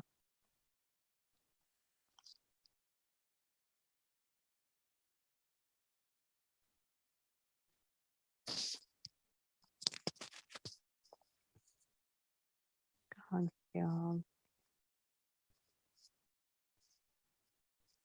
अच्छा सीरियल मैनेजमेंट में क्या होता है, हमने ट्यूमर साइज को अल्ट्रासाउंड से देखना होता है, सीटी स्कैन से देखना होता है, एमआरआई से देखना होता है। हम इसे ट्रीट करते हैं। कीमोथेरेपी देने के बाद हम ये सब टेस्ट को दोबारा देखते हैं कि क्या हमारी कीमोथेरेपी से कोई इफेक्ट आया है, और उसके साथ साथ हम ट्यूमर मार्कर्स देख रहे होते हैं जो हमें बहुत हेल्प कर रहे होते हैं कि क्या रिस्पॉन्स ऑफ ट्रीटमेंट है। ठीक है। Complication of chemotherapy, nausea and vomiting ये हो रहा है, माइलोसुप्रेशन हो रही होती है। जब हम कीमोथेरेपी देते हैं तो हमारा ब्लड काउंट ड्रॉप होता है। क्यों? एक तो एचबी बहुत कम होती है, एक न्यूट्रोपीनिया बहुत ज्यादा लाइक थ्रोम्बोसाइटोपिनिया हो जाता है। थ्रोम्बोसाइटोपिनिया होता है, प्लेटलेट काउंट लो हो रहा है, एचबी कम, एनीमिया हो रहा है। तो हम क्या करते हैं, सिग्निफिकेंट एनीमिया को ब्लड ट्रांसफ्यूजन साथ साथ हम इन पेशेंट्स को दे रहे होते हैं, इन पेशेंट्स को प्लेटलेट ट्रांसफ्यूजन भी कर रहे होते हैं। हमने साथ साथ इनके साइड इफेक्ट्स की मैनेजमेंट भी करनी होती है। ठीक है। उसके बाद एलोपेशिया हो रहा होता है, हेयर लॉस होता है। जैसे कीमोथेरेपी जो है वो कैंसर सेल्स को इफेक्ट कर रही है, साथ वो नॉर्मल सेल्स को भी इफेक्ट कर रही होती है। तो जो नॉर्मल सेल्स होते हैं वो जब इफेक्ट हो रहे होते हैं तो उनमें सबसे ज्यादा इफेक्ट हो रहे होते हैं हमारे हेयर सेल्स। ठीक है। तो क्या होता है कि एलोपेशिया बहुत कॉमन फीचर है कीमोथेरेपी का, और वो हेयर जो है रीग्रो होना भी शुरू हो जाते हैं जैसे ही हम स्टॉप करते हैं कीमोथेरेपी को। ठीक हो गया। गैस्ट्रोइंटेस्टिनल इम्बैलेंस हो जाता है, माउथ अल्सरेशन हो जाती है, डायरिया हो जाता है, कॉन्स्टिपेशन हो जाती है। न्यूरोलॉजिकल में बहुत सारी ड्रग्स जो हैं वो पेरिफेरल न्यूरोपैथी कराती हैं। जो विंका अल्कलॉइड्स होती है वो आपकी ऑटोनॉमिक न्यूरोपैथी कराती हैं। और जो सिस्प्लैटिन हम देख पढ़ रहे थे, वो क्या करते हैं, वो टिनाइटिस कराता है और आपका हियरिंग लॉस कराता है, और वो भी ठीक हो जाता है जैसे ही हम ट्रीटमेंट को स्टॉप करते हैं। ब्लडर टॉक्सिसिटी क्या होती है? Cyclophosphamide is very famous for the bladder toxicity. इसे तो याद रखना है, ये बहुत एमसीक्यूज में पूछा जाता है। मायोपैथी में पेक्लीटेक्सिल जो होता है वो मायोपैथी कराता है, अल्थरैल्जिया कराता है, मायाल्जियास करा रहा होता है। कार्डियोटॉक्सिसिटी में क्या होता है कि it is associated with doxorubicin. ठीक है। डॉक्सोरूबिसिन क्या होता है, कार्डियोटॉक्सिक होता है। नेफ्रोटॉक्सिक कौन होता है, मेथोट्रेक्सेट। ठीक है, ये रीनल डैमेज करा रहा होता है। ब्लियोमाइसिन आपकी पल्मोनरी टॉक्सिसिटी करा रहा होता है। और इनफर्टिलिटी जो है वो एल्काइलेटिंग एजेंट्स करा रहे होते हैं। ठीक है। हेपेटिक डिसफंक्शन बहुत सारे ड्रग्स करा रहे होते हैं जिसमें हमारा पूरा लिवर डैमेज हो रहा होता है, लिवर एंजाइम्स डैमेज हो रहे होते हैं।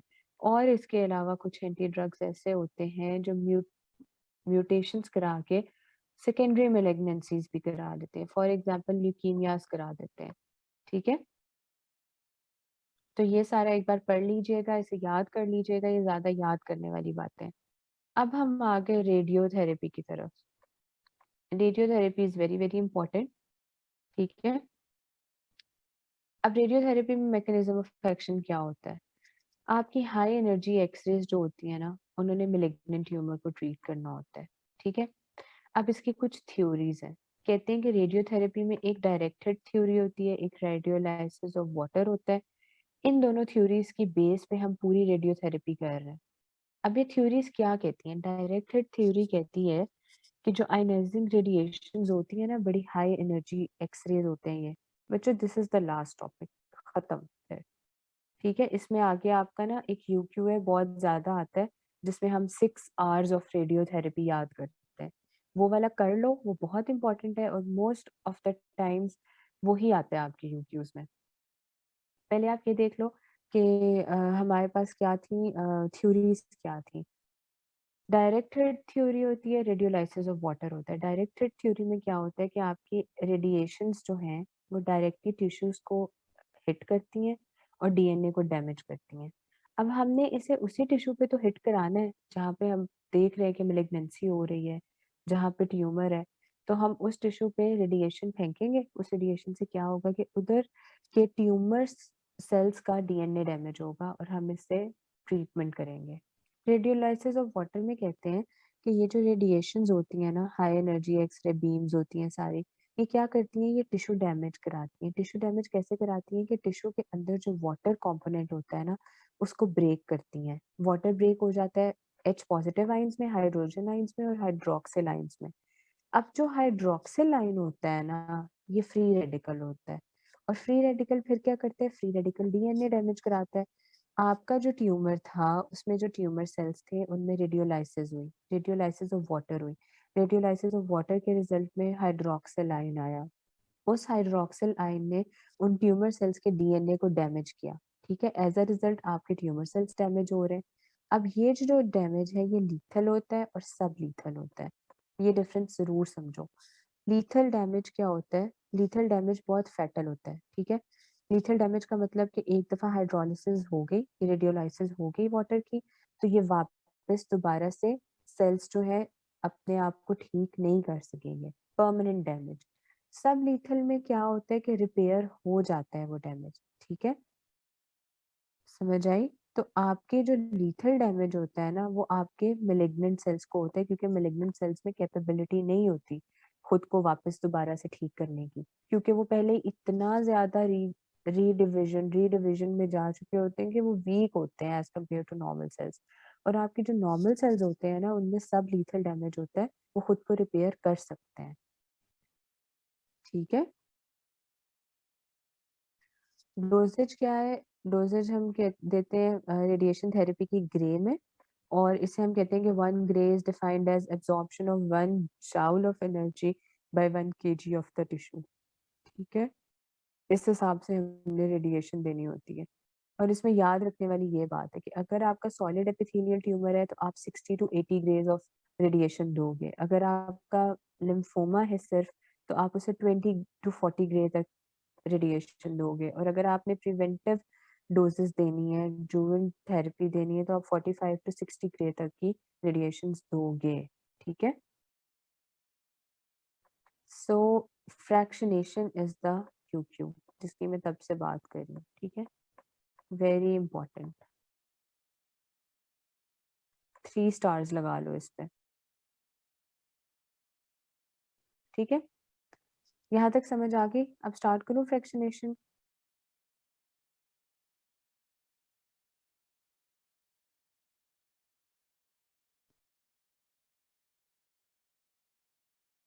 ओके, फ्रैक्शनेशन में क्या होता है कि रेडियोथेरेपी जो होती है, जब हम वो देते हैं तो रेडियोथेरेपी एक सेल डैमेज कर रही होती है। ठीक है, हमने दोनों थ्योरीज पढ़ ली, डायरेक्ट हिट भी थ्योरी पढ़ी और हमने रेडियोलाइसिस भी पढ़ा, दोनों डैमेज करा रहे थे।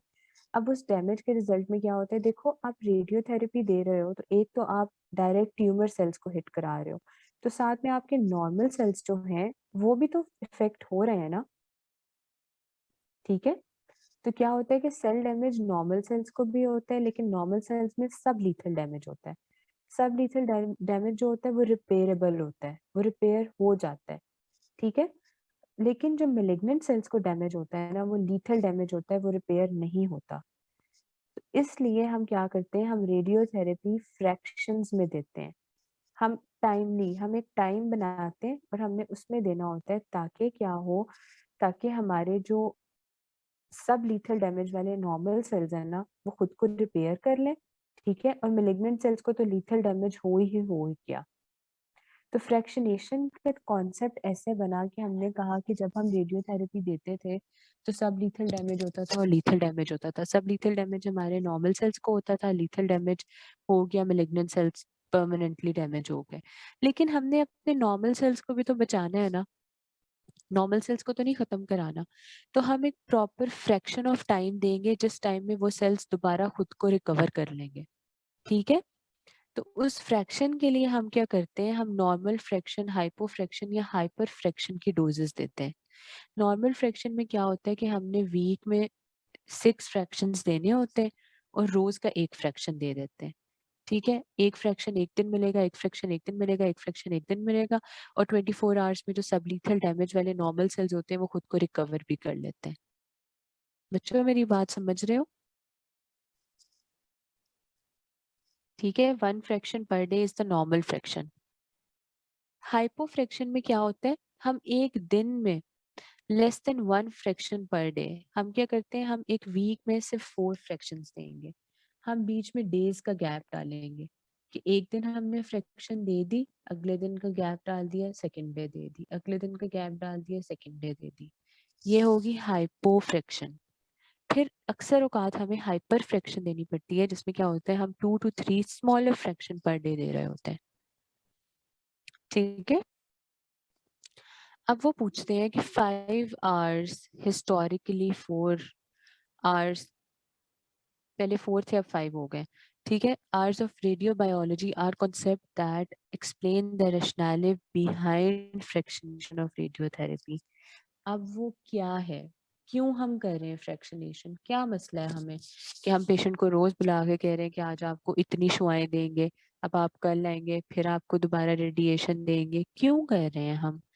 क्योंकि हमने रिपेयर, रीडिस्ट्रीब्यूशन, रीऑक्सीजनेशन, रीपॉपुलेशन और रेडियो सेंसिटिविटी को देखना है। हमने ट्यूमर सेल्स को खत्म करने के साथ साथ अपने नॉर्मल सेल्स को भी बचाना है। ठीक है। हमने डैमेज नहीं करना, हमने डैमेज कंट्रोल करना है। तो क्या होता है, सबसे पहले रिपेयर देखो। रिपेयर में क्या होता है? Repair is one of the primary reasons to fractionate radiotherapy. Repair में हम क्या करेंगे? हम क्या करते हैं, रेडिएशन को स्प्लिट करते हैं। ठीक है। रेडिएशन को स्प्लिट करेंगे। By splitting radiation dose into small parts, cells are allowed to repair sublethal damage. तो सेल्स क्या करते हैं, वो अपना सब लीथल डैमेज को रिपेयर करना शुरू हो जाते हैं। ये बात मैं आपको समझा चुकी हूँ कि हमने टाइमली एक टाइम पे फ्रैक्शन में रेडिएशन दी, वेट किया, रेडिएशन दी, वेट किया, ताकि हमारे नॉर्मल सेल्स खुद को रिपेयर कर सकें। ठीक है। Normal tissue with intact repair pathway are able to repair the sublethal damage by the time the next fraction is delivered. Redistribution में क्या होता है? रीडिस्ट्रीब्यूशन में हमने ये देखना होता है कि जब हम रेडियोथेरेपी देते हैं ना, तो हम सेल्स की पॉपुलेशन को देखते हैं। सारे सेल्स ने सेल साइकिल में से गुजरना होता है। तो आप ये याद रखो कि जब सेल्स एस फेज में होते हैं ना, तब वो रेडियो रेजिस्टेंट होते हैं, तब उन पे रेडिएशन इफेक्ट नहीं करती। लेकिन वही सेल्स जब G2 और M फेज में जाते हैं ना, मेलिग्नेंट सेल्स की बात कर रही हूँ, वो रेडियो सेंसिटिव हो जाते हैं। तो क्या होता है, हम स्मॉल डोज ऑफ रेडिएशन देते हैं शॉर्ट पीरियड ऑफ टाइम। ठीक है। हमें अब ये तो नहीं पता कि एस फेज कब चल रहा है, G2 फेज कब चल रहा है, एम फेज कब चल रहा है। हमने क्या किया, हमने पेशेंट को रेडिएशन दी थोड़े टाइम के लिए। ठीक है। उसके बाद हमने कहा कि 6 घंटों के बाद हम दोबारा रेडिएशन करेंगे। इससे क्या होता है कि जो सेल रेजिस्टेंट फेज में पड़े होते हैं ना, एस फेज वाले, वो तो उधर ही रहते हैं, लेकिन G2 और एम फेज वाले जो है वो किल हो जाते हैं। ठीक है। उन्हें हमने ट्रीट कर दिया।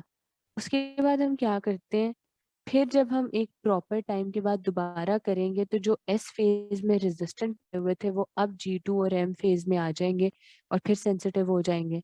तो अब हम रेडिएशन थेरेपी अब देंगे, तो वही जो पहले रेजिस्टेंट फेज में थे अब रेडियो सेंसिटिव फेज में आ गए और किल हो रहे हैं। ठीक है।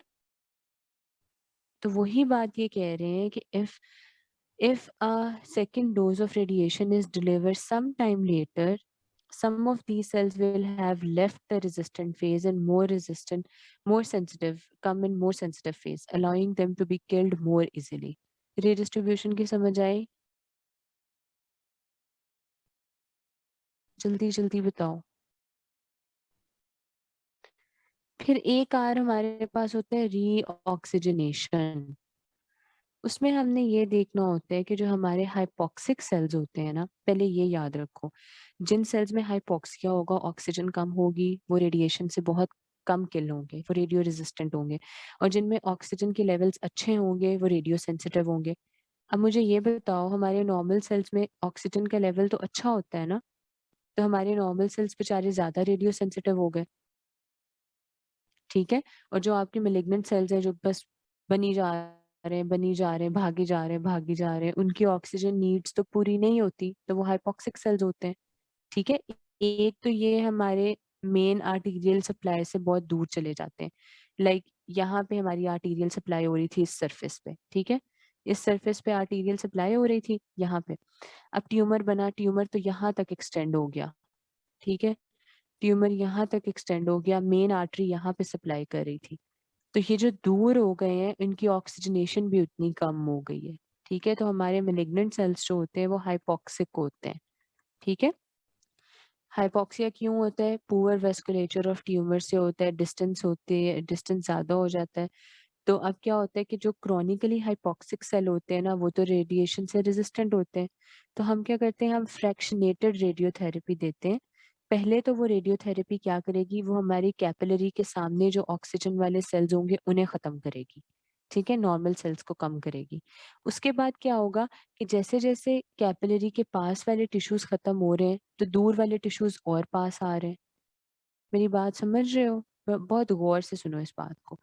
जैसे जैसे ऑक्सीजन वाले टिश्यूज खत्म हो रहे हैं, वैसे वैसे हाइपॉक्सिक सेल्स अब ऑक्सीजन लेने के लिए आ रहे हैं कैपिलरी के करीब। तो फ्रैक्शनेशन की वजह से ऐसे होगा कि हम फ्रैक्शंस में देते जाएंगे, वो जो सेल करीब आते जाएंगे वो किल होते जाएंगे। समझ आई? Fractionated radiotherapy kills the cells that lie close to the capillary more effectively. As these cells are removed, the chronically hypoxic cells are able to move closer to their nutrient source. वो closer आएंगे और इस तरह ऑक्सिक sales जो होते हैं ना वो किल हो जाते हैं। ठीक है, नेक्स्ट फ्रैक्शनेशन में। उसके बाद होती है रीपॉपुलेशन। रीपॉपुलेशन में क्या होता है कि इंक्रीज हो जाती है सेल डिवीजन। अक्सर ऐसा होता है कि ये भी जैसे रेडियोथेरेपी हमने दी ना, तो बजाय इसके कि सेल्स खत्म हो, मेलिग्नेंट सेल कहते हैं हम पे तो दुश्मन ने हमला कर दिया है, अपनी क्वांटिटी को ज्यादा करो। बजाय इसके सेल डिवीजन कम हो, सेल डिवीजन ज्यादा हो जाती है और मेलिग्नेंट सेल ज्यादा जल्दी प्रोलिफरेट करना शुरू हो जाते हैं। रैपिड प्रोलिफरेशन होना शुरू हो जाती है क्योंकि कैंसर सेल्स की डेथ ज्यादा हो रही होती है। तो बेटर ये होता है कि हमने एक फ्रैक्शन दिया, उसके बाद हम रुक गए, ताकि इतनी ज्यादा रेडिएशन की वजह से ज्यादा सेल प्रोलिफरेशन ना शुरू हो जाए। ठीक है, therefore it is therefore better that overall treatment time is as short as possible so that repopulation can be prevented। ठीक है, तो हम शॉर्टन रखते हैं पीरियड को ताकि रीपॉपुलेशन ना हो। और रेडियो सेंसिटिविटी जो है वो एक नया मेंबर है जिसमें हमने देखना होता है कि वो कौन से सेल है जो रेडियो सेंसिटिव सेल होते हैं। आपके रेडियो सेंसिटिव सेल्स में हेमेटोलॉजिकल सेल्स आते हैं, एपिथेलियल स्टेम सेल्स आते हैं, गैमीट्स आते हैं, स्टोमल ट्यूमर्स आते हैं। ठीक है, and the tumours cells from the sex organ or origin। Radio resistant cell include myocyte, neuron, tumor cells, melanoma and sarcoma। ठीक है, तो ये था हमारा AQQ, जिसमें हमने फ्रैक्शनेशन का रेशनैले बताना होता है, हमने टिपिकल 5 Rs को एक्सप्लेन करना होता है और ये क्वेश्चन आता है।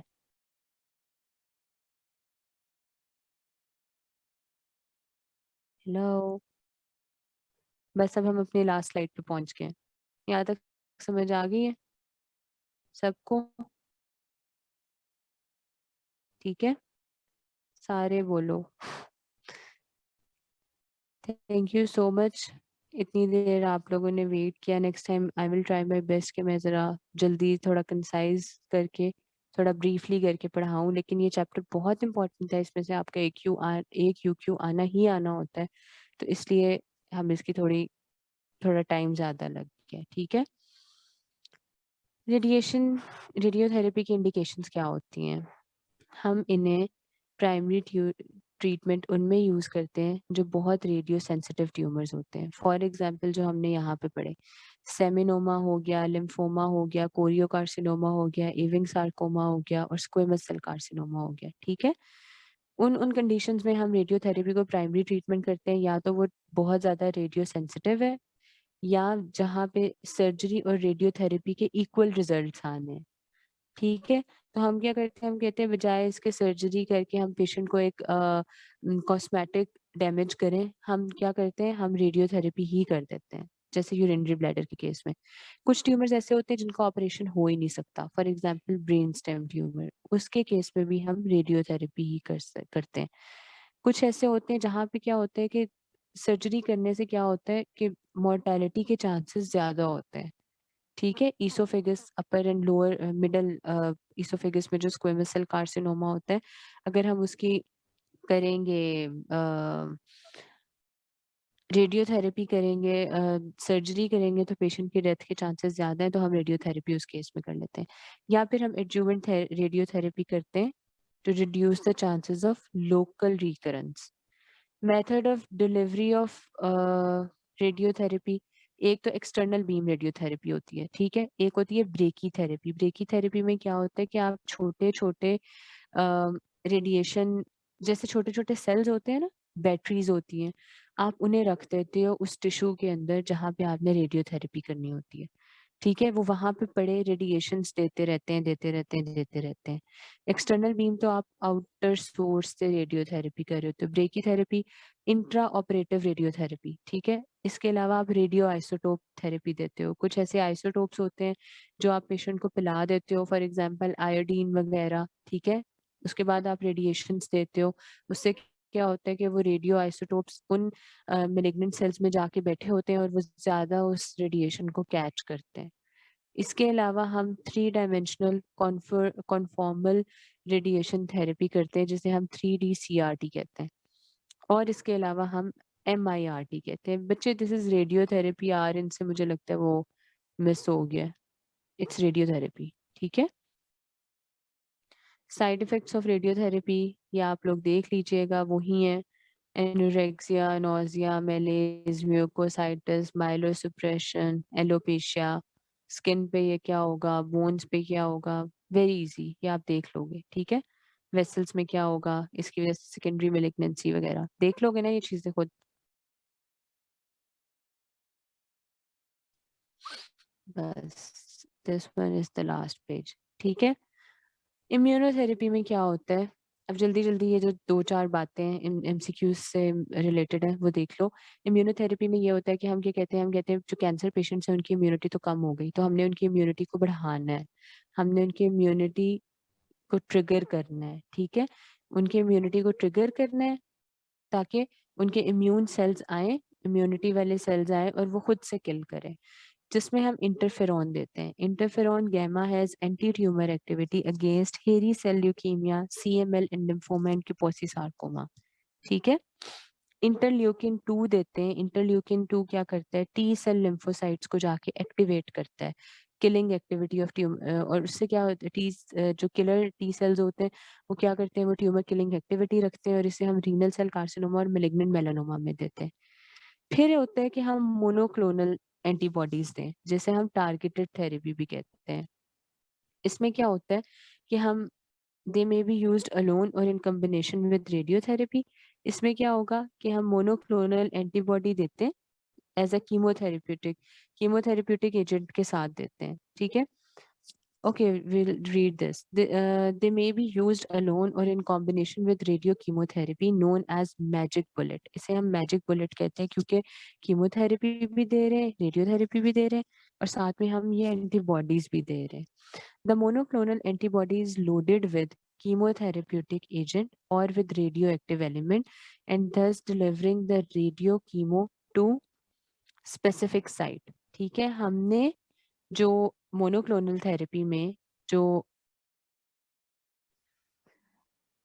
एक मैजिक बुलेट बनाई, वो कैसे बनाई, हमने क्या किया, हमने मोनोक्लोनल एंटीबॉडी के साथ कीमोथेरेप्यूटिक एजेंट या फिर रेडियोथेरेपी एजेंट जो है उसे लोड किया और पेशेंट को वो मोनोक्लोनल थेरेपी दी। उससे क्या होगा, फॉर एग्जांपल ट्रांस्टाजुमैब। ट्रांस्टाजुमैब में क्या होता है, ये मोनोक्लोनल एंटीबॉडी होती है।